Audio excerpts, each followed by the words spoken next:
取引だ。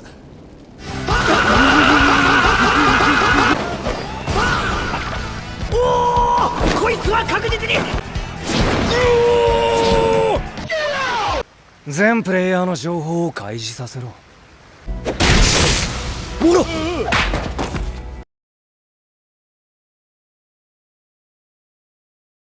Kita ke Yuji bersama Choso. Yuji di sini nampaknya sangat putus asa atas perbuatannya yang telah ngebuat Sukuna menghancurkan hampir sebagian kota Jepang. Setelah itu, kita ke kediaman klan Zenin. Di sana ada Naoya yang sebagai kandidat untuk menjadi pemimpin klan Zenin berikutnya. Naoya bersama petinggi-petinggi lain dari klan Zenin sedang membahas tentang ayahnya Naoya yang ternyata sudah meninggal dunia.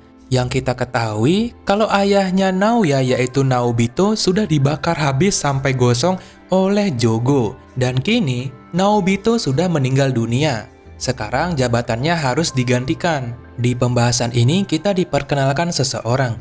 Yang ini bernama Jinichi. Serta lagi satu yang ini bernama Ogi. Mereka berdua sangat berpengaruh atas klan Zenin ini. Kita diperlihatkan juga sifatnya Naoya yang sangat angkuh, merasa kalau dirinya itu sangat kuat, lalu meremehkan kakak-kakaknya yang sangat lemah. Bagi Naoya, kalau dialah yang terkuat dari klan Zenin ini setelah ayahnya. Itu ngebuat Ogi serta Jinichi menjadi marah atas tingkah lakunya Naoya yang sangat amat sombong. Ini kalau Toji masih hidup digeprek aja udah tahu rasa dia. Setelah itu muncullah seseorang yang memberi berita kalau ayahnya Naoya yaitu Naobito benar-benar sudah meninggal dunia. Serta ia membawa surat wasiat dari Naobito yang bertulis seluruh warisan atas benda-benda kutukan dari klan Zenin serta menjadi kepala klan Zenin atau pemimpin itu diserahkan kepada Naoya. Namun dengan persetujuan dari Jinichi serta Ogi. Namun, Jinichi serta Ogi tidak bisa menjadi pemimpin. Tapi ada tapinya nih, pemimpin klan Zenin bakal diserahkan kepada Megumi. Loh kenapa bisa begitu? Karena dulu Toji Fushiguro bersama Naobito pernah ngebuat perjanjian kalau nantinya Megumi ini sudah tidak lagi dalam pengawasan Gojo Satoru, misalnya keberadaan Gojo menghilang atau meninggal dunia, maka Megumi bakal dijadikan pemimpin klan Zenin berikutnya. Sontak Naoya langsung marah dengan ekspresi kejamnya. Gojo kehilangan keberadaannya disebabkan ia sudah disegel. Lalu Megumi ini ayahnya adalah Toji yang merupakan mantan klan Zenin. Itulah yang ngebuat Naoya menjadi memiliki saingan. Naoya marah dan hendak ingin membunuh Megumi. Mengetahui kalau Megumi selalu bersama Yuji, Naoya pun mencari mereka berdua. Lalu kita ke kota yang sudah dikuasai oleh para kutukan.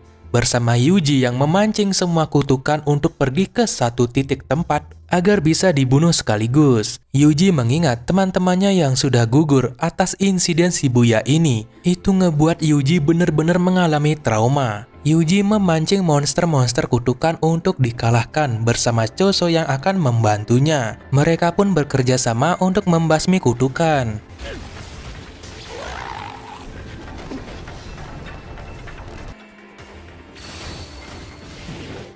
Setelah berhasil membunuh beberapa monster-monster kutukan itu, Yuji mengira kalau sudah selesai, tapi tiba-tiba muncul monster lagi yang sangat besar. Kutukan itu hendak menyerang Choso, namun Yuji dengan mudah memukul kutukan itu sehingga kutukan itu langsung mokat. Choso pun sangat kagum dengan kekuatan fisiknya Yuji. Sebagai kakaknya, dia sangat bangga terhadap adiknya yang sangat kuat. Walaupun Yuji masih belum menganggap Choso sebagai kakaknya, karena Yuji masih bingung apakah benar dia kakaknya. Tapi tiba-tiba dalam kondisi ini muncullah seseorang yaitu Naoya. Muncul di hadapan mereka berdua. Naoya langsung menanyakan kepada Yuji yaitu wadah Sukuna, bertanya di mana Megumi. Lalu Yuji menjawab, kenapa kamu mencari Megumi? Naoya berkata kalau dia ingin membunuh Megumi. Sebenarnya Naoya nggak ada urusan sama sekali dengan Yuji. Jadi Naoya menyuruh Yuji untuk memberitahunya secepat mungkin di mana Megumi. Jelas aja Yuji pun nggak tahu keberadaan Megumi, apalagi mengetahui kalau Megumi hendak dibunuh. Tentu saja Yuji tidak ingin memberitahunya. Mendengar hal itu, Naoya pun sangat marah dan hendak bertarung melawan mereka berdua serta membunuh Yuji. Naoya berkata dengan sombong kalau mereka berdua tak akan bisa mengalahkannya.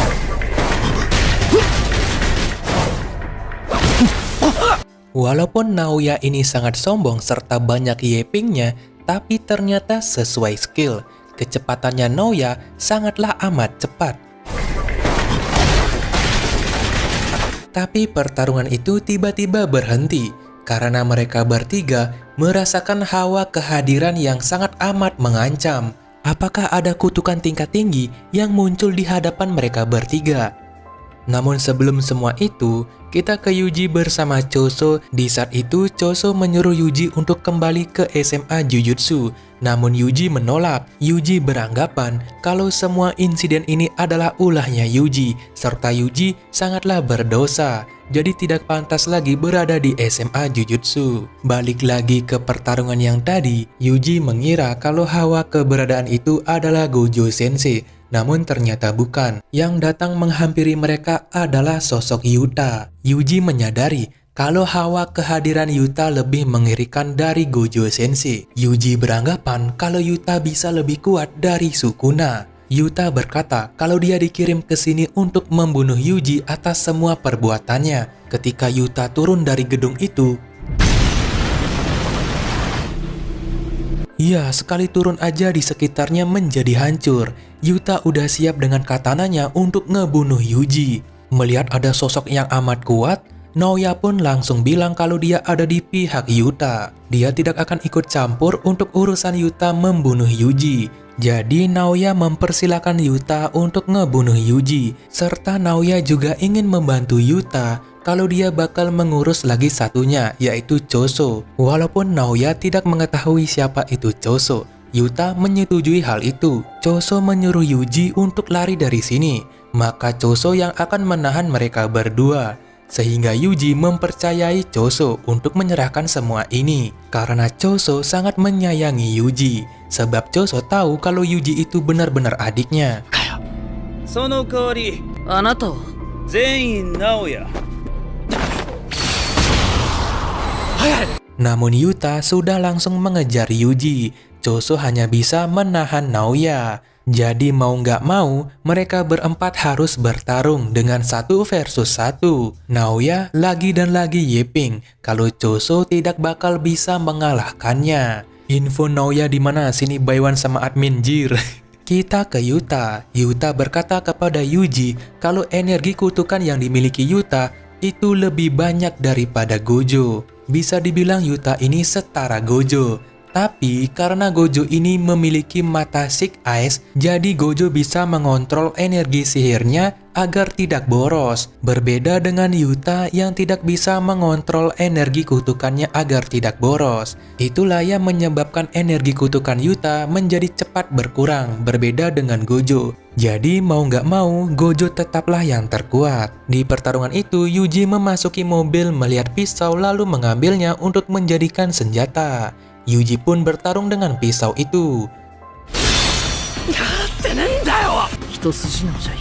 Jelas saja Yuji takkan bisa mengalahkan Yuta yang setara Gojo. Walaupun Yuji sudah berusaha untuk pertarungan ini, tapi Yuji sampai terkena serangan oleh Yuta. Itu membuat Yuji terluka parah. Jelas Yuji tidak bakal langsung menyerah. Dia berhasil mematahkan katananya milik Yuta, sehingga katana Yuta menjadi patah. Dengan hal itu Yuji mengira kalau Yuta bakal kewalahan bertarung tanpa katana, tapi ternyata Yuta mengeluarkan kodamnya, yaitu Rika. Rika adalah aura terkutuk yang dimiliki oleh Yuta. Yuta menyuruh Rika untuk menahan Yuji. Yuta menjadi kebingungan, ini kekuatan Yuta sebenarnya apaan dah? Sampai-sampai bisa ngeluarin kodam. Walaupun Yuji tahu kalau Yuta itu sama sepertinya berasal dari sekolah Jujutsu, namun baru kali ini Yuji melihat Yuta. Yuta langsung menusuk jantungnya Yuji menggunakan katana yang sudah patah, sehingga Yuji langsung tewas. Setelah itu kita balik lagi ke Naoya bersama Choso yang lagi bertarung. Nampaknya Choso sangat kewalahan melawan Naoya. Tentunya itu karena kecepatan yang dimiliki oleh Naoya.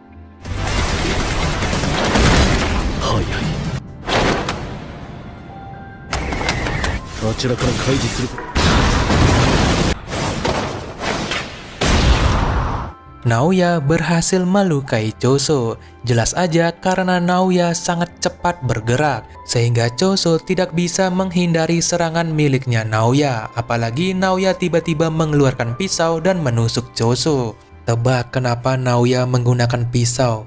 Jelas aja karena semua pukulannya Naoya tidak ada damage jir, cuman kecepatannya aja yang cepat. Jadi Choso ini hanya kalah dalam hal gerakan. Setelah itu, Choso pun mengeluarkan ultimate-nya, yang mana Choso memanfaatkan darahnya yang mengalir atas kena serangan tadi. Kita tahu kalau kekuatan Choso ini adalah pengendali darah. Choso pun mengendalikan darahnya menjadi lautan darah. クソズは時をトレースする。こんなに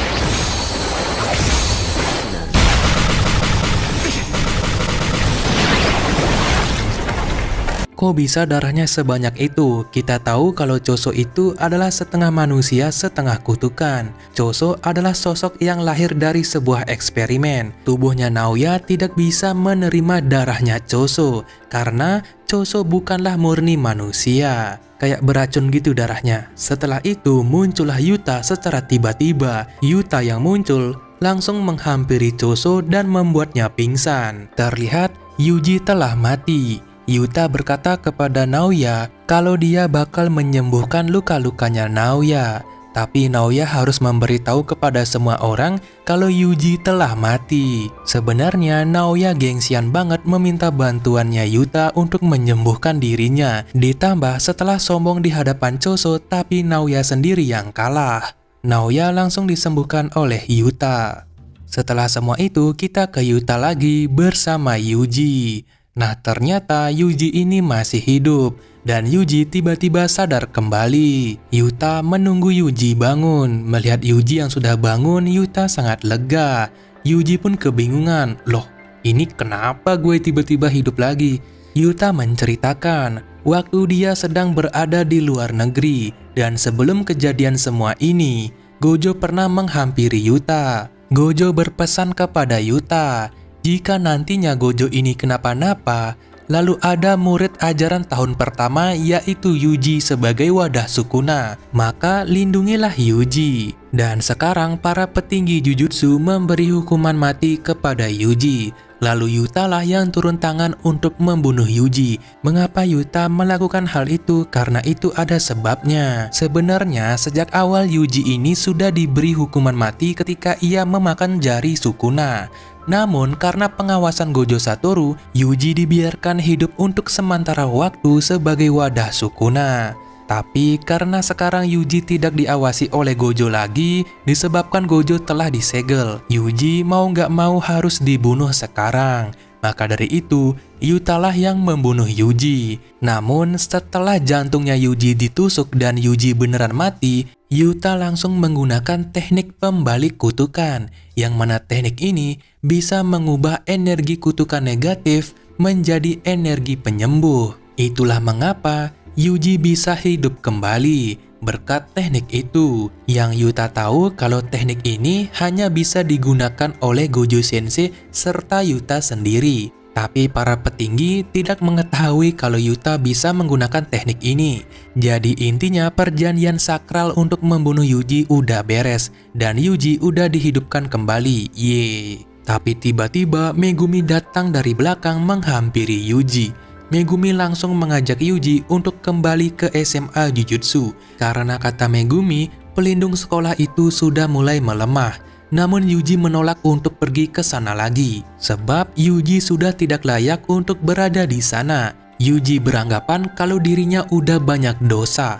Serta semua kejadian ini adalah ulahnya Yuji. Semua kehancuran, semua kematian, korban jiwa, semuanya ulahnya Yuji. Karena Sukuna di dalam tubuhnya Yuji udah melakukan semua itu. Tapi Yuji nggak bisa mengendalikannya, malah membiarkan Sukuna menghancurkan segalanya. Bahkan Yuji tidak bisa menolong orang-orang, sehingga banyak sekali korban jiwa. Yuji sangat putus asa, tapi Megumi meyakinkan kalau semua itu bukan salahnya Yuji. Megumi lalu berkata kalau Gojo Sensei masih disegel, dan keberadaan segel itu tidak ditemukan. Kenjaku juga sudah memulai permainan cooling game. Apa itu cooling game? Cooling game adalah permainan pemusnahan, atau bisa dibilang seperti permainan Battle Royale yang sangat brutal yang dirancang oleh Kenjaku. Permainan ini memaksa penyihir, manusia biasa, serta kutukan agar bisa bertarung hidup dan mati.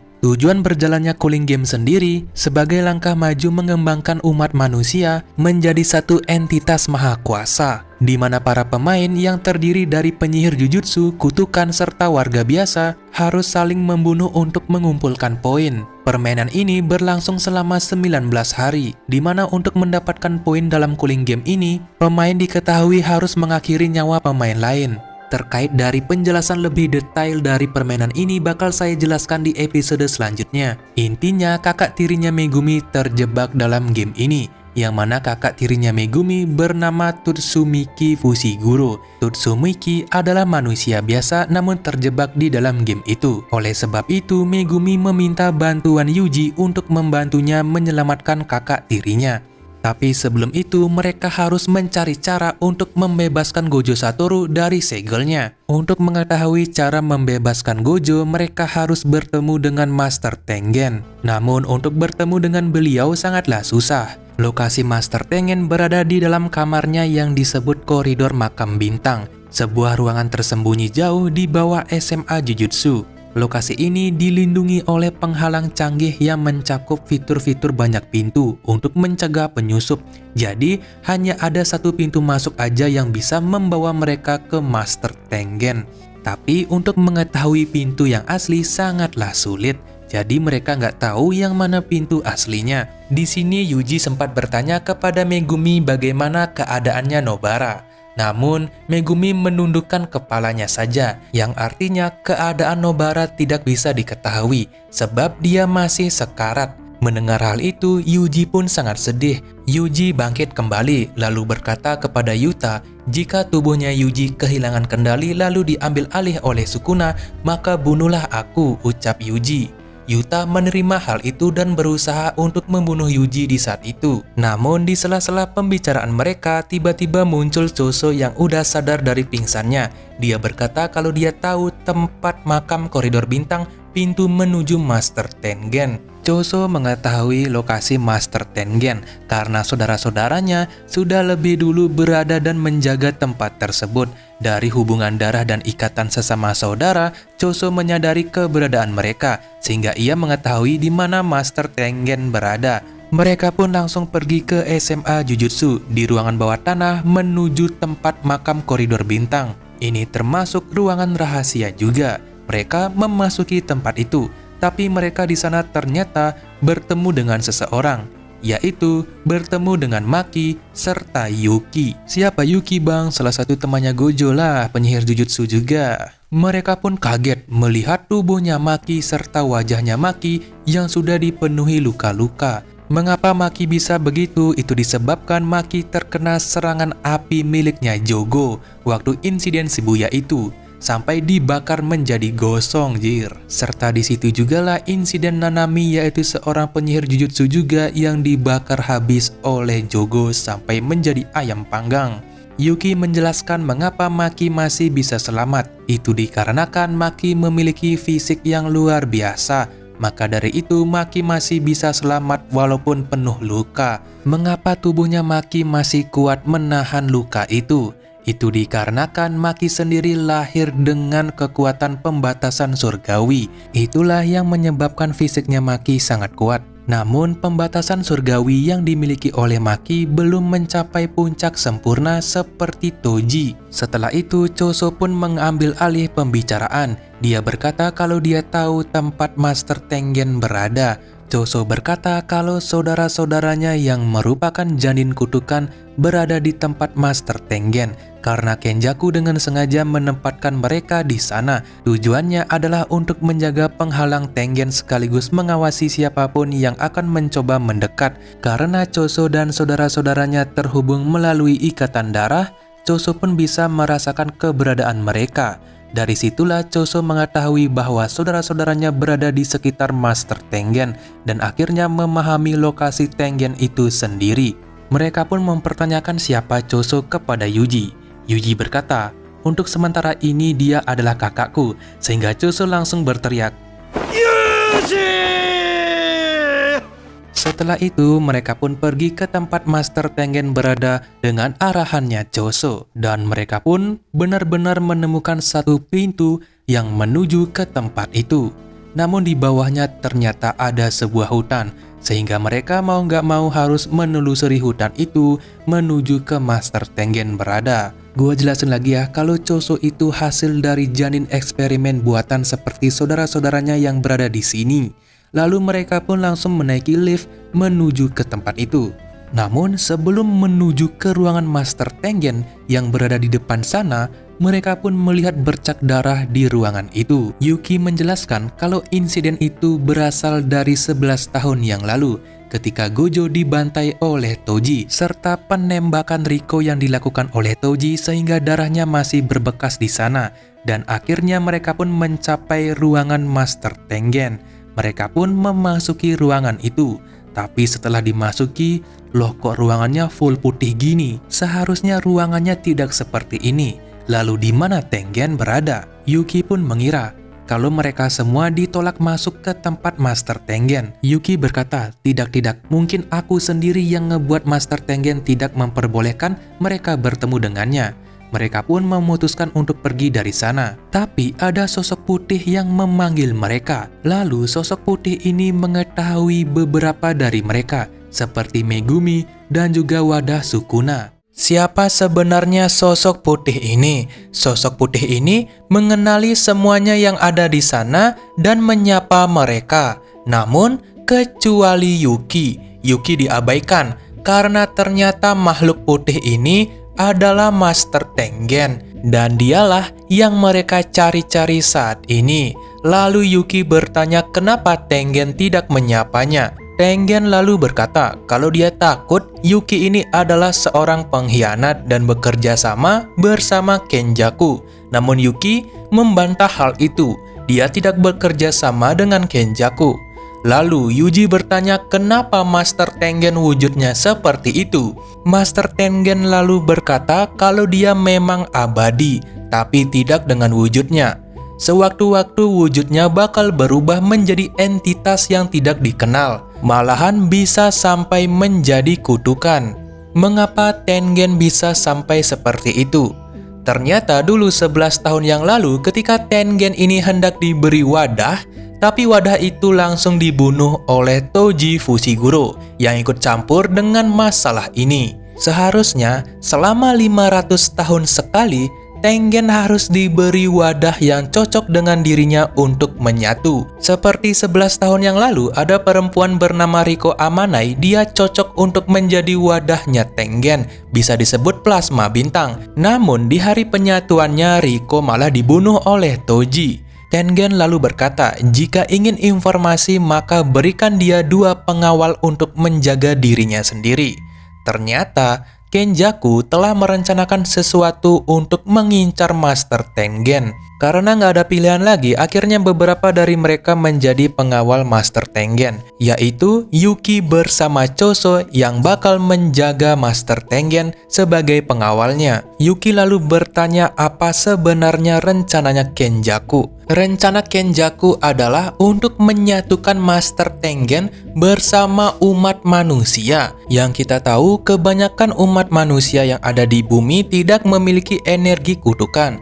Sehingga Kenjaku ingin membuat eksperimen memaksa evolusi untuk umat manusia agar menyatu bersama Master Tengen. Itu bisa menyebabkan terciptanya entitas yang lebih kuat dari penyihir Jujutsu sendiri. Yuki lalu berkata, bukannya untuk menyatukan Tengen bersama manusia tidak bisa sembarang orang kecuali plasma bintang ya? Tengen lalu berkata, ya dulu memang seperti itu, namun kini jiwanya Tengen sudah terbelah menjadi banyak dan ingin menyebar. Mengapa bisa begitu? Itu diakibatkan 11 tahun yang lalu Tengen gagal menyatu dengan plasma bintang atau wadah untuk dirinya. Jadi sekarang Tengen sudah mulai kehilangan kesadarannya sebagai penyihir, bahkan hampir kehilangan akal sehatnya. Dan ini bisa menyebabkan Tengen berevolusi menjadi kutukan. Nah, karena inilah Tengen bisa saja menyatu dengan umat manusia sesuai rencananya Kenjaku. Lalu untuk apa Kenjaku mengadakan cooling game secara paksa? Tengen berkata, Kenjaku melakukan hal itu adalah untuk pemanasan sebelum umat manusia menyatu dengan Master Tengen. Kita tahu kalau Kenjaku itu berada di tubuhnya Geto atau sahabatnya Gojo di masa lalu. Geto di masa lalu memiliki kekuatan untuk menyerap kutukan. Nah, sekarang Kenjaku sudah berada di tubuhnya Geto dan memiliki kekuatan itu. Maka ketika Tengen sudah berevolusi menjadi kutukan, Kenjaku dengan mudah menyerap Tengen dan memanfaatkannya sebagai eksperimen. Ternyata rencana Kenjaku sudah dilakukan sejak lama, namun selalu gagal. Serta ditambah sekarang adanya Gojo yang sangat mengancam keberadaan Kenjaku. Kenjaku tidak bisa mengalahkan Gojo. Maka dari itu, Kenjaku lebih memilih untuk menyegel Gojo waktu di insiden Shibuya menggunakan alam penjara yang berbentuk kubus ini. Kenjaku mendapatkannya dengan cara mencuri diam-diam dari Master Tengen waktu dulu. Ada beberapa aturan penting di permainan cooling game ini. Kenjaku sudah menguasai beberapa wilayah di Jepang, yaitu 10 koloni di berbagai tempat. Nah, Kenjaku ini membangkitkan kutukan di manusia biasa yang tidak memiliki energi kutukan pada 31 Oktober. Jika sudah dibangkitkan, maka para pemain wajib umumin untuk ikut permainan ini sampai 19 November. Jika telat atau ketahuan tidak ikut, maka teknik kutukan bakal dicabut dan pemain langsung mokat. Lalu, kalau ada seseorang yang tidak sengaja ikut masuk di wilayah cooling game selama permainan itu berlangsung, maka orang tersebut terpaksa harus ikut bermain dalam permainan cooling game ini. Sedangkan sekarang sudah tanggal 9 November.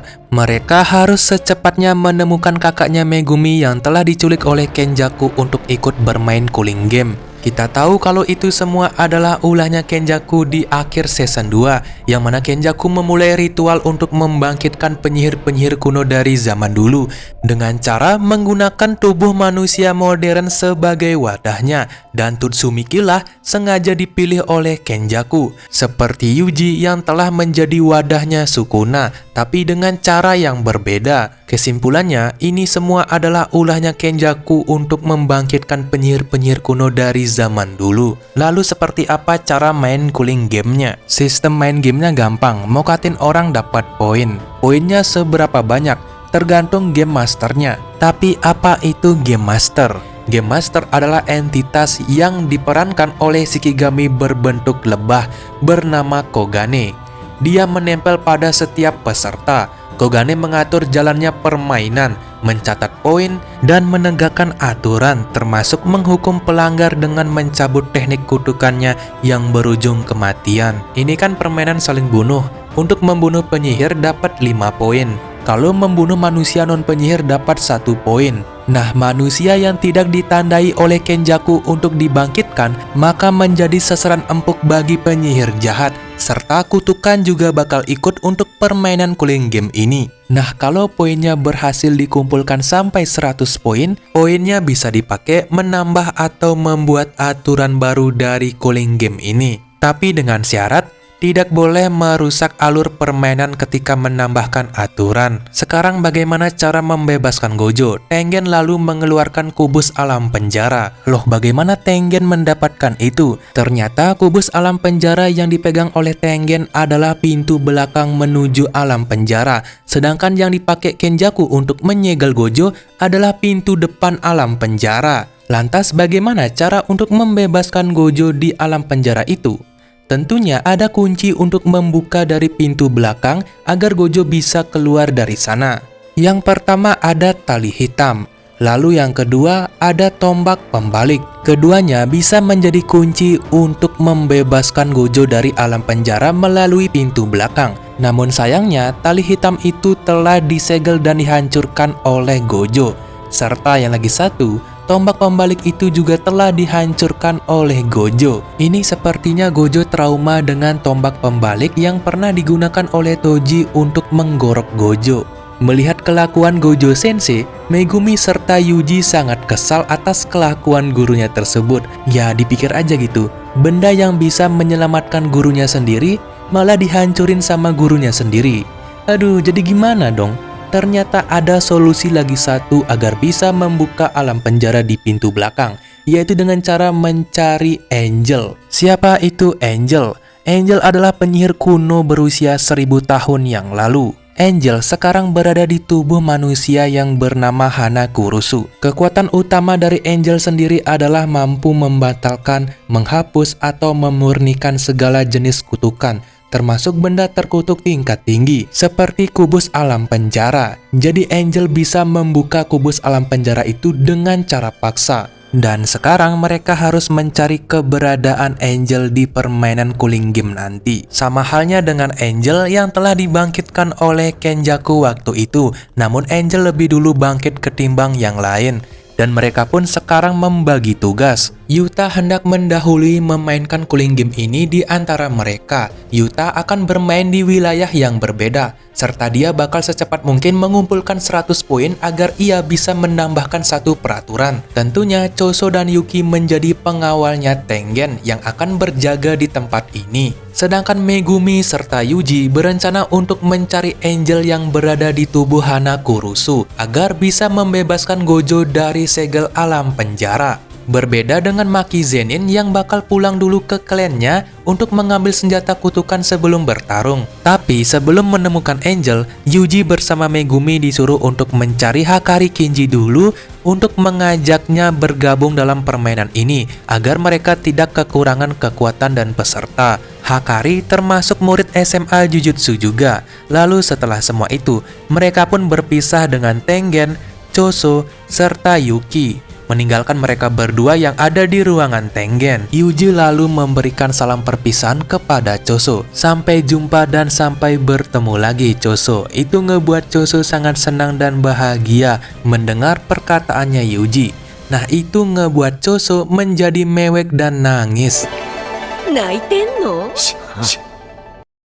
Lalu kita ke seorang cowok yang bernama Takaba. Dia adalah seorang komedian. Namun ketika di panggung, komedinya yang ia lontarkan tidak lucu sama sekali. Itu ngebuat dirinya menjadi komedian gagal, sampai-sampai dimarahin atasan karena komedinya nggak lucu sama sekali. Itu menyebabkan Takaba menjadi pendendam, lalu melahirkan energi kutukan. Disinilah kekuatannya Takaba bangkit. Dikarenakan sudah tidak ada pengawasan dari Gojo, Megumi kini dipaksa untuk menjadi pemimpin klan Zenin, dan Maki menyuruhnya untuk menjadi pemimpin dulu karena Maki ingin mengambil senjata kutukan di gudang klan Zenin. Tapi Maki tidak boleh sembarangan masuk ke gudang senjata klan Zenin. Maka dari itu Maki harus mendapatkan izin dari pemimpinnya langsung. Oleh sebab itulah Maki menyuruh Megumi untuk menerima dulu menjadi pemimpin klan Zenin agar Maki bisa mengambil senjata di gudang klan Zenin. Megumi pun terpaksa menyetujuinya. Diakibatkan Maki sudah mendapatkan izin dari pemimpin klan Zeninnya langsung untuk memasuki gudang senjata, Maki pun meminta kuncinya kepada Naoya, dan Naoya pun memberikannya secara terpaksa. Walaupun Naoya jengkel tiba-tiba Megumi jadi pemimpin gitu, Maki langsung cus pergi ke gudang senjata klan Zenin untuk mengambil senjata kutukan. Namun di saat itu, Maki berpapasan dengan ibunya. Kita tahu kalau ibunya Maki ini sangat membenci Maki. Saya bahas sedikit masa lalunya Maki dulu. Nah, Maki terlahir dengan hampir mencapai 0 energi kutukan. Namun karena Maki memiliki kembaran yaitu adiknya Maki yang bernama Mai, potensi kekuatan pembatasan surgawi Maki yang didapatkan dengan terlahir tanpa energi kutukan di klan Zenin menjadi tidak maksimal. Sebab Maki masih memiliki sedikit ikatan energi kutukan di dalam dirinya. Karena Mai memiliki energi kutukan, jadi mereka saling terhubung. Itulah ngebuat potensi pembatasan surgawinya Maki menjadi terhambat. Akibat masih ada sedikit energi kutukan di dalam dirinya. Maka dari itu, terlahir kembar di klan Zenin dianggap cacat. Itulah yang ngebuat Maki dibenci oleh klannya sendiri, bahkan keluarganya sendiri. Maka dari itu, ketika Maki bertarung hanya bisa mengandalkan kekuatan fisik serta senjata kutukan. Setelah semua itu, kita ke Maki lagi yang telah sampai di gudang senjata klan Zenin. Maki pun memasuki gudang itu. Tapi dia bertemu dengan ayahnya Maki, yaitu Ogi. Ternyata Ogi udah ngebuat Mai menjadi sekarat. Ogi juga tidak membiarkan Maki hendak mengambil senjata kutukan di sini. Lalu Ogi hendak membunuh mereka berdua karena dicap sebagai anak yang sangat cacat. Maki menjadi marah. Dia sudah siap untuk melawan ayahnya sendiri, sehingga terjadilah pertarungan di antara mereka berdua. てめえが子供を殺せるクソ野郎だからだろ。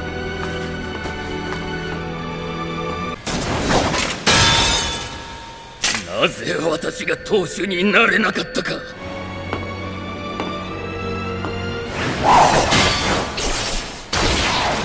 Tentunya untuk saat ini Ogi dengan mudah mengalahkan Maki. Maki dibuat pingsan dan sekarat. Akhirnya mereka berdua, yaitu Maki serta Mai, diseret pergi menuju ke tempat ruangan yang sangat gelap. Ternyata tempat itu adalah untuk menghukum penyihir jujutsu dari klan Zenin. Kata Ogi, di sana ada kutukan yang lumayan kuat dan itu bisa ngebuat mereka berdua langsung mati. Namun tiba-tiba di kondisi sekarat itu, Mai pun bangkit dari pingsannya dan menghampiri Maki. Mai sangat sedih melihat kondisi kakaknya sendiri, yaitu Maki. Mai tidak ingin Maki mati. Mai langsung memasuki alam bawah sadarnya Maki. Lalu tiba-tiba mereka pun terbangun di suatu pantai. Jelas ini adalah alam bawah sadar. Maki pun langsung bangun, lalu menanyakan kepada Mai apa yang terjadi. Mai ingin mengorbankan dirinya untuk Maki, yang mana Mai ingin mati membawa sisa-sisa energi kutukan agar potensi kekuatan pembatasan surgawi miliknya Maki menjadi maksimal. Lalu Mai memberikan wasiat terakhir kepada Maki, yang mana dia berkata, hancurkan semuanya. Dan ini bakal menjadi insiden pembantaian klan Zenin. Mai menggunakan seluruh sisa energi terkutuknya, termasuk mengambil nyawanya sendiri untuk menciptakan replika pedang pembelah jiwa miliknya Toji. Ini seperti sumpah pengikat yang ekstrim, menukar nyawa untuk menciptakan alat kutukan tingkat tinggi. Sebelum Mai mati, Mai juga mengambil seluruh sisa energi kutukannya Maki dibawa pergi bersamanya. Tindakan inilah yang ngebuat pembatasan surgawinya Maki menjadi maksimal dan Maki bakal mendapatkan kekuatan fisik yang luar biasa seperti manusia super. Pedang replika itu pun sudah berada di tangannya Maki, sedangkan Mai sudah meninggal dunia. Di saat itu juga, monster kutukan sudah berada di sana hendak menyerangnya. Namun Maki masih berduka atas kematian adiknya, yaitu Mai. Maki bersumpah bakal menghancurkan seluruh klan Zenin, sedangkan Ogi merasakan aura membunuh yang sangat kuat. Ogi juga menyadari kalau monster kutukan telah dikalahkan oleh Maki. Ogi juga baru sadar kalau kini Maki sudah seperti Toji Fushiguro yang mendapatkan pembatasan surgawi maksimal. Kekuatan itu bakal menjadi sangat mengerikan. Ogi bersiap untuk melawan Maki. Mai,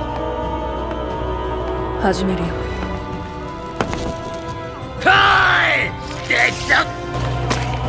Ogi berhasil dibunuh dengan satu tebasan yang tidak terlihat. Seluruh klan Zenin pun menyadari kalau Ogi telah dibunuh oleh Maki. Karena hal itu, semua pasukan klan Zenin pun turun tangan untuk menyerbu Maki dan membunuhnya, dicap sebagai pengkhianat.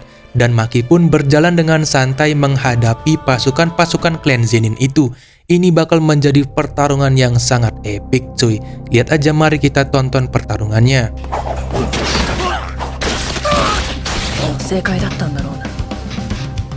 ごめん。 「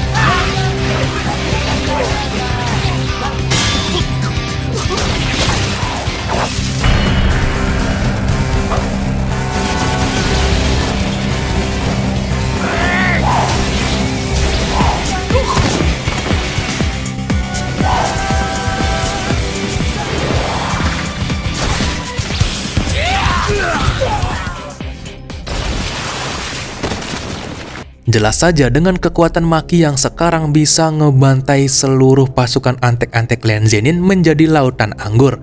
Oleh sebab itulah pasukan elit dari klan Zenin pun turun tangan untuk mengincar Maki dan membunuhnya. Pasukan itu disebut pasukan Hei. Nah, Maki dengan santainya berjalan, namun tiba-tiba Maki terkena serangan teknik kutukan dari pasukan elit klan Zenin yang bernama Chojuro. Ini tampangnya. Ia bisa menciptakan patung tangan raksasa dan menepuk targetnya di dalam tangan tersebut. Pasukan khusus elit dari klan Zenin yang bernama Hei, ada Jinichi, Ranta, serta Chojuro yang turun tangan melawan Maki. Ngiranya bakal menang gitu lawan Maki, tapi ternyata Maki berhasil lolos dari teknik itu lalu menyerang mereka secara brutal. Tentunya mereka semua tidak tinggal diam. Maki langsung menghampiri mereka satu persatu.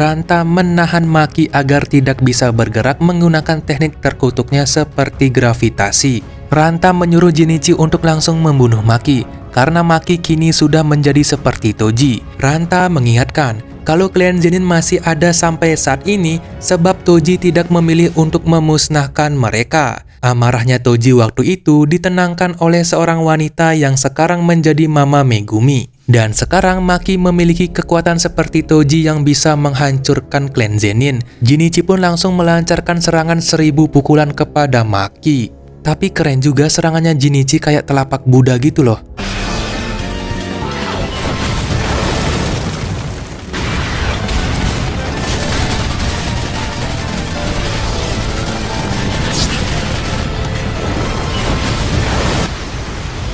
Serangan pun berakhir, tapi Ranta langsung tewas di tempat kehabisan darah akibat menahan Maki. Tapi ternyata Maki masih hidup dan selamat dari serangannya Jinichi itu. Padahal Maki sudah diserang brutal gitu, namun Maki masih selamat. Semuanya mati, kecuali Naoya yang masih hidup. Naoya pun langsung turun tangan untuk mengalahkan Maki. Sedikit mirip seperti Maki, gerakannya Naoya ini sangat cepat tapi lebih cepat karena Naoya bisa ngebuat 1 detik menjadi 24 gerakan. Sampai-sampai Maki nggak bisa dibuat gerak oleh Naoya.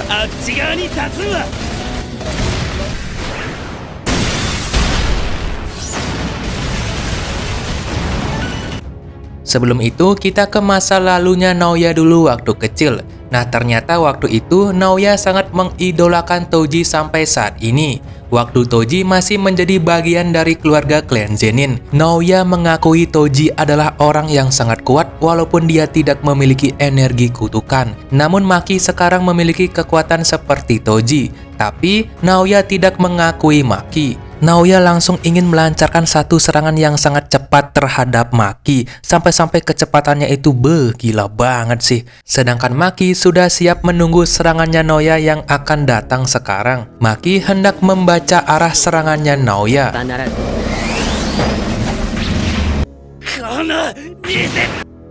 1秒に24回動きを刻んで24回だろう。 Ya, Maki berhasil membaca arah serangannya Naoya dengan melakukan serangan balik 1 pukulan saja. Sampai-sampai tulang kepalanya Naoya langsung retak hancur. Setelah itu, Maki pun kembali ke kediaman klan Zenin. Ternyata ibunya sendiri belum dibunuh. Jadi Maki mencari keberadaan ibunya sendiri di kediaman klan Zenin. Setelah mencari beberapa saat, akhirnya Maki menemukan ibunya dan langsung menebasnya, coy. Kita ke Naoya yang ternyata Naoya masih hidup tapi keadaannya udah seperti ini. Naoya sangat tidak terima dengan kekalahan ini. Naoya menyimpan dendam terhadap Maki, ingin membunuh Maki suatu saat nanti. Namun tiba-tiba ibunya Maki yang udah sekarat langsung menusuk Naoya yang masih hidup. Dan mereka berdua pun langsung mati berdua. Aduh, ibunya Maki menyalahkan Naoya atas semua kejadian ini. Lalu setelah itu, Momo pun datang ke kediaman klan Zenin melihat keberadaannya Mai. Ternyata Mai sudah meninggal. Maki pun membawa jasadnya dan menyerahkan kepada Momo. yaitu temannya Mai. Setelah semua itu, Maki pun langsung pergi dari klan Zenin. Pada hari itu, anggota keluarga Zenin yang sedang tidak berada di kediaman terdiri dari 6 orang unit Hei, 9 orang unit Akashi, dan 24 orang unit Kukuru. Semuanya segera tewas secara tragis, atau bisa dibilang Maki ngebunuh sisa-sisa klan Zenin yang waktu itu nggak ada di kediaman klan Zenin. Di TKP tidak ditemukan sisa-sisa energi terkutuk, tetapi pada luka di tubuh para korban terdeteksi sedikit energi terkutuk yang diyakini berasal dari senjata terkutuk yang digunakan sebagai senjata pembunuh. Beberapa hari kemudian, keluarga Gojo dan keluarga Kamo mengajukan usulan kepada markas besar Jujutsu agar keluarga Zenin dikeluarkan dari jajaran 3 keluarga besar. Hingga kini, pihak otoritas pusat masih menangguhkan keputusan tersebut. Kita ke Masamichi Yaga, yang kita ketahui dia adalah kepala sekolah SMA Jujutsu di Tokyo. Sekolah tempatnya Megumi serta Yuji dan yang lain. Yaga bisa ngebuat boneka kutukan yang bisa berbicara serta bisa berpikir. Contohnya seperti panda yang telah dibuat oleh Masamichi Yaga. Yaga dituduh sebagai dalang dari insiden Shibuya waktu itu, serta dia juga harus tanggung jawab. Dikarenakan Yaga bisa ngebuat boneka kutukan yang mana boneka kutukan itu bisa bertarung, para petinggi Jujutsu pun khawatir kalau nantinya Yaga sengaja menciptakan boneka tempur untuk menciptakan sebuah perang. Itulah yang ngebuat Yaga ditahan. Nah, Yaga ini dipaksa agar ia memberitahukan informasi tentang cara ngebuat boneka kutukan itu. Namun, Yaga memilih diam. Dia tidak memberitahu bagaimana cara ngebuat boneka itu. Lalu kita ke Panda, yaitu boneka kutukan ciptaannya Yaga, yang mana Panda ternyata ditahan juga untuk memancing Yaga agar Yaga memberitahu cara ngebuat boneka kutukan. Tapi tiba-tiba ternyata Panda dibebaskan oleh Kusakabe. Tidak hanya Panda, Yaga pun dibebaskan oleh Kusakabe. Mengapa Kusakabe membebaskan mereka berdua? Kita ke masa lalu dulu, yang mana Kusakabe ini memiliki hutang budi terhadap Yaga. Kusakabe ini memiliki adik perempuan. Nah, adik perempuan ini dulunya memiliki anak, tapi anaknya telah meninggal dunia. Oleh sebab itulah yang ngebuat adiknya Kusakabe ini memiliki gangguan mental, yaitu tidak bisa melupakan anaknya di masa lalu. Dan Yaga pun menciptakan boneka kutukan disertai menyalin informasi jiwa milik anak adiknya Kusakabe. Dan boneka itulah yang telah ngebuat adiknya Kusakabe ini sedikit menyembuhkan kerinduannya terhadap anaknya di masa lalu. そうじゃないかと思ったぜ。ありがとうございます。 Kembali lagi ke masa sekarang. Di malam harinya, Yaga hendak menemui Panda, namun ia dihalangi oleh anak buahnya Gakuganji. Anak buahnya Gakuganji berkata kepada Yaga agar ia memberitahu informasi cara ngebuat boneka kutukan. Itu adalah jalan satu-satunya agar Yaga masih bisa hidup, karena Yaga kini diberi hukuman mati oleh petinggi Jujutsu. Gakuganji juga udah ada di sana dengan gitar terkutuknya. Siapa itu Gakuganji? Gakuganji adalah kepala SMA Jujutsu di bagian Kyoto, bukan Tokyo ya. Yaga lalu membuka jaketnya dan berkata, "Semenjak tidak adanya Gojo, kalian semakin agresif ya." Gakuganji mampu melancarkan energi kutukan melalui suara dari gitar kutukannya. Di episode ini kita tidak diperlihatkan pertarungan mereka berdua, namun endingnya Yaga telah terluka parah di hadapannya Gakuganji. Gakuganji menang melawan Yaga. Sebenarnya Gakuganji tidak ingin membunuh Yaga, namun atas perintah dari petinggi Jujutsu yang resek itu, Gakuganji terpaksa membunuh Yaga jika Yaga tidak ingin memberitahu informasi tentang boneka terkutuk. Namun Yaga yang udah sekarat baru membocorkan informasi tentang boneka terkutuk tersebut. Dan inilah langkah-langkahnya. Yang pertama, salin informasi jiwa. Mengambil data jiwa dari informasi fisik seseorang, biasanya yang sudah meninggal. Membuat 3 inti yang masing-masing berisi informasi jiwa berbeda namun saling cocok. Ketiga inti ini dimasukkan ke dalam satu boneka agar mereka terus-menerus berinteraksi dan saling memantau. Yang terakhir, stabilisasi dan kesadaran. Setelah sekitar 3 bulan, jiwa-jiwa tersebut akan stabil.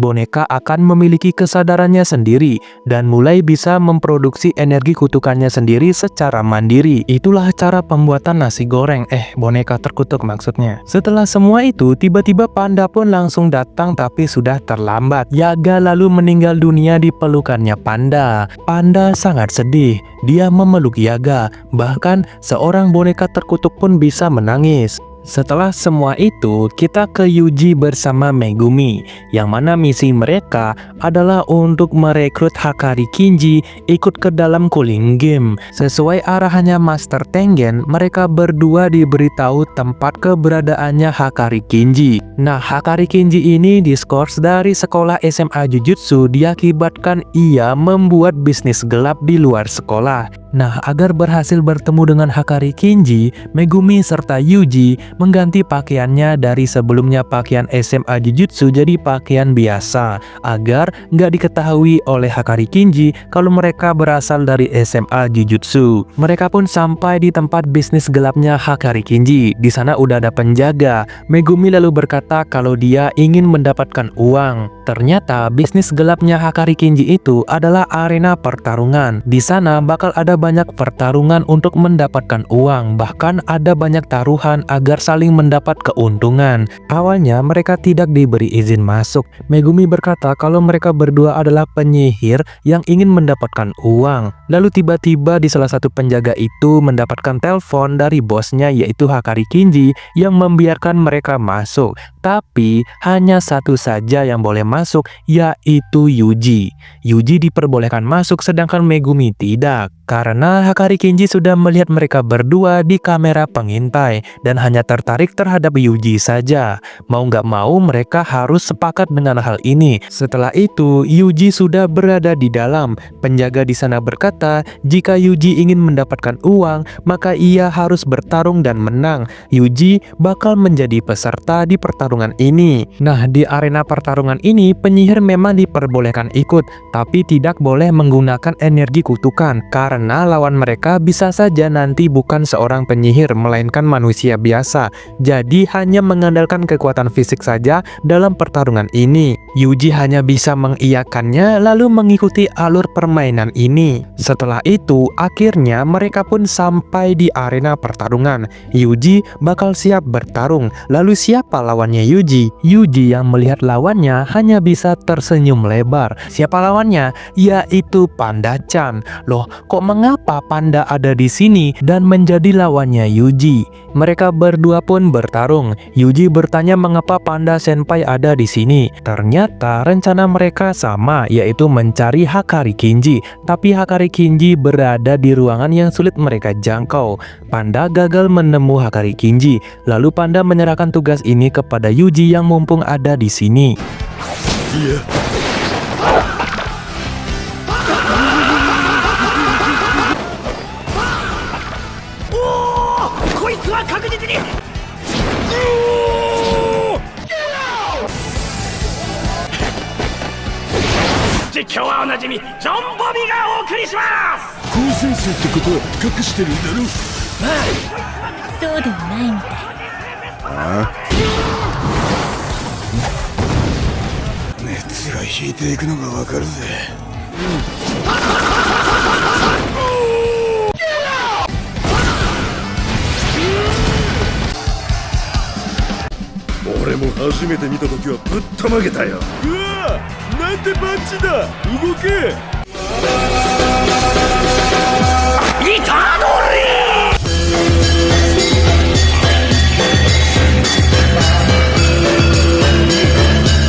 Melihat kemampuannya Yuji, Hakari menjadi tertarik dengan Yuji dan ingin mengajaknya bergabung ke dalam bisnisnya tersebut.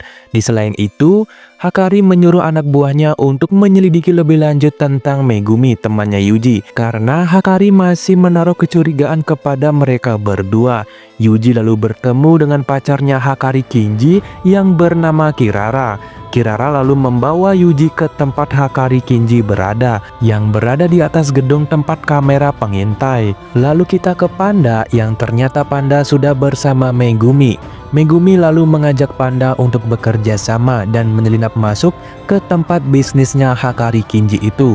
Megumi ingin membantu Yuji karena Megumi tahu kalau Yuji itu tidak pandai berbohong. Jadi mereka berdua pun sepakat untuk menyelinap ke sana. Panda lalu berkata kalau Hakari punya pacar yang bernama Kirara. Nah, ternyata Kirara itu adalah seorang cowok, coy, bukan cewek, bejir. Hai, what the hell? Yuji pun sudah berada di tempat Hakari Kinji berada. Di sini Hakari Kinji terus terang kepada Yuji kalau bakatnya Yuji itu sangat bagus. Jadi Hakari ingin merekrut Yuji untuk bergabung ke dalam bisnisnya dan bakal mendapatkan imbalan yang sangat banyak. Namun tiba-tiba ada telepon masuk di handphonenya Hakari.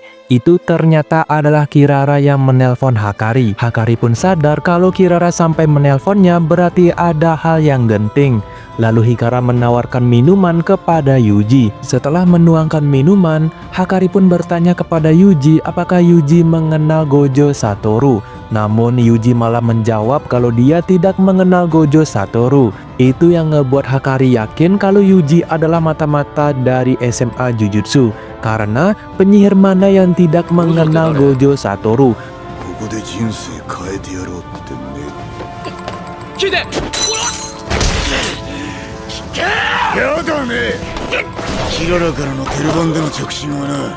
Kita ke beberapa saat sebelum kejadian itu, yang mana di luar para penjaga bisnisnya Hakari ini, tiba-tiba Megumi sudah muncul di balik bayangan lalu menghajar para penjaga di sana. Begitu pula dengan Panda yang udah siap-siap menyelinap. Panda menyerang beberapa penjaga yang ada di sana.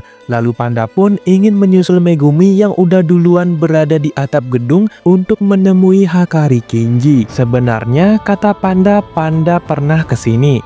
Namun ketika ia mencapai pintu tempat Hakari berada, Panda tidak bisa mendekati pintu itu. Sepertinya ada teknik kutukan yang menempel di pintu itu.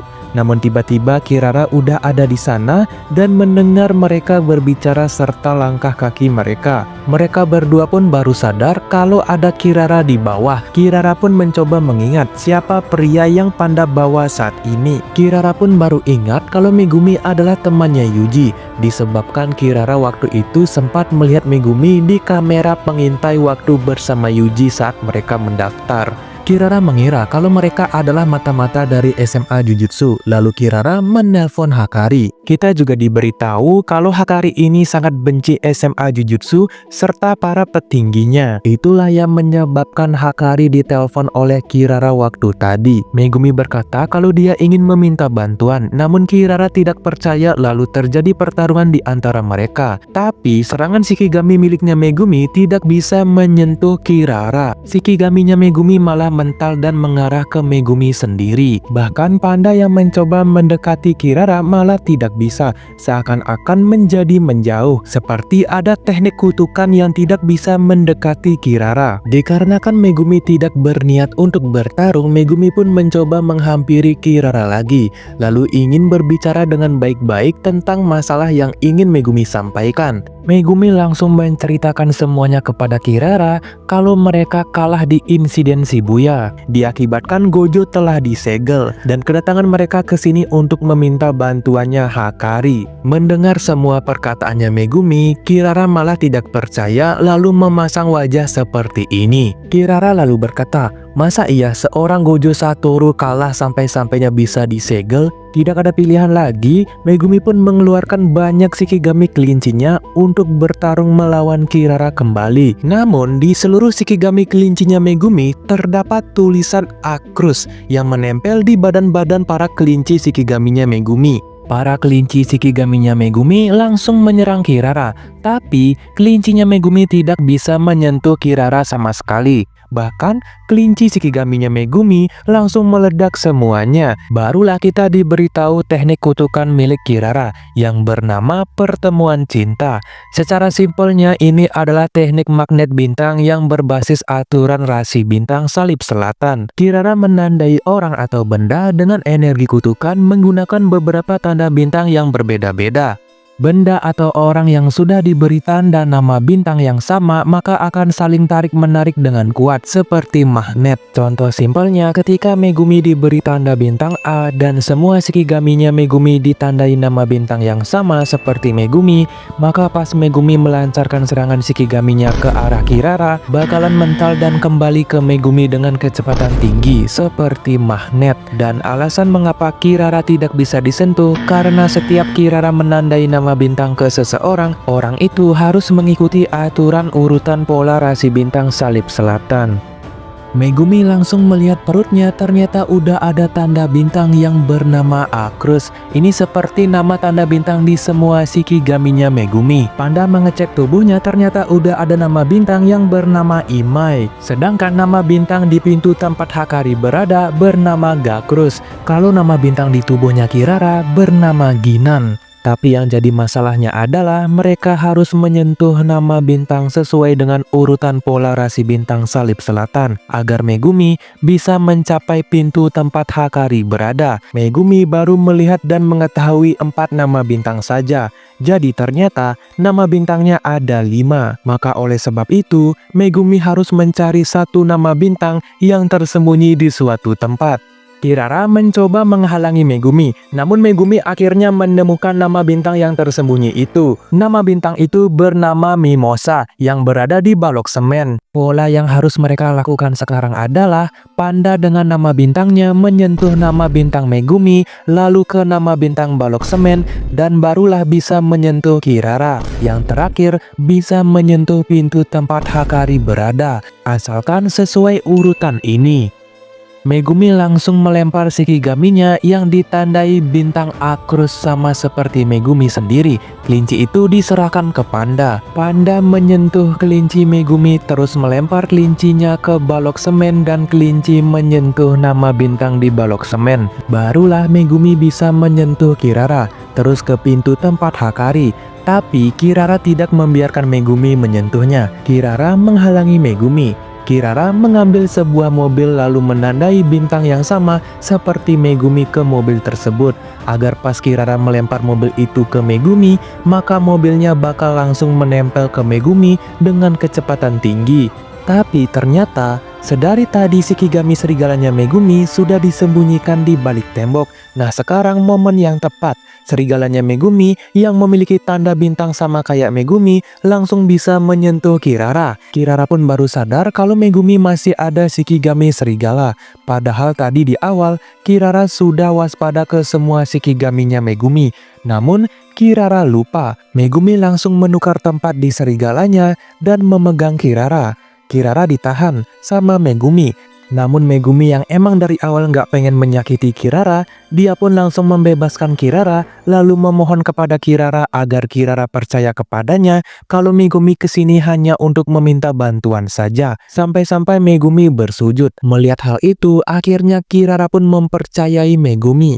Tapi tiba-tiba Hakari muncul dengan pintu yang sudah terpental, begitu pula sama Yuji yang udah ada di luar akibat terkena pukulan dari Hakari Kinji. Yuji yang mengetahui kalau ada Megumi di sini berkata kepada Megumi kalau Megumi tidak perlu ikut campur dalam urusannya bersama Hakari Kinji. Yuji terus terang kalau ia kesini hanya ingin meminta bantuan Hakari saja, bukan menjadi mata-mata SMA Jujutsu.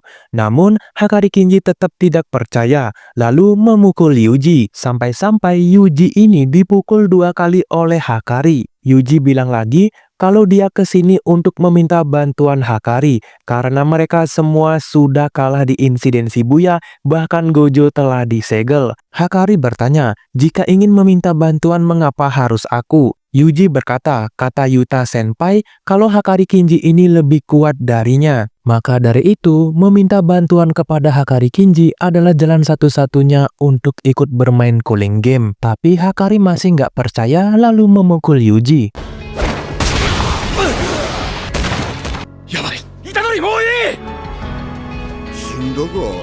Hakari mengira kalau Yuji tidak bakal bisa bangun lagi setelah menerima pukulan ketiganya. Namun secara tiba-tiba, Yuji pun bangkit kembali. Melihat Yuji, Hakari langsung kaget. Hakari mengira kalau sebenarnya Yuji itu sangat kuat, bahkan melebihi dirinya. Namun sepertinya Yuji sedang menahan kekuatannya dan menyembunyikannya. こいつこれが部品の熱かよ。 Kirara langsung membantu Yuji dan meyakinkan Hakari Kinji kalau mereka semua kesini hanya berniat untuk meminta bantuan saja. Hakari Kinji menyuruh semuanya yang ada di atas untuk turun karena mereka akan ngebuat kesepakatan. Tapi secara tiba-tiba, Kogane muncul ke semua penyihir di Jepang. Kogane merupakan sistem permainan cooling game itu sendiri. Kemunculan Kogane ke sini hanya ingin memberi informasi kalau ada yang telah menambahkan aturan baru di permainan cooling game. Aturan barunya adalah mengizinkan semua pemain untuk mengakses informasi tentang pemain lain melalui Kogane. Lalu setelah semua itu, barulah kita diperlihatkan sosok yang membuat aturan baru tersebut. Dia bernama Kashimo. Bisa dibilang dia itu adalah penyihir kuno yang telah dibangkitkan oleh Kenjaku menggunakan tubuh manusia modern. Dan Kashimo sudah duluan mengacak-ngacak permainan cooling game ini sampai mendapatkan 200 poin.